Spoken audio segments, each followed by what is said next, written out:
Welcome to EC Addons. In this video, we'll cover QR code widget.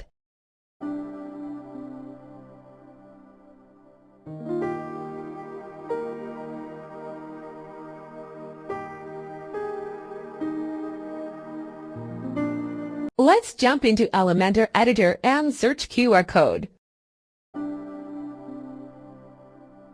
In content, you can write text or URL. Also, manage QR code color with its width and height options.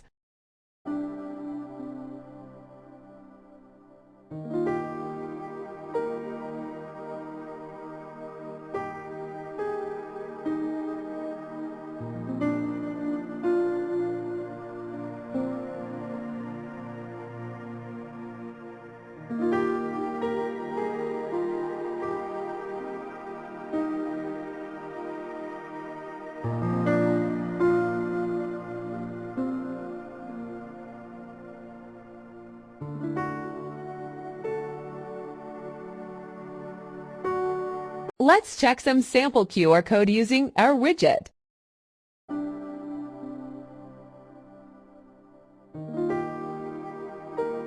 Thank you for watching. Please like, share and subscribe our channel for more video.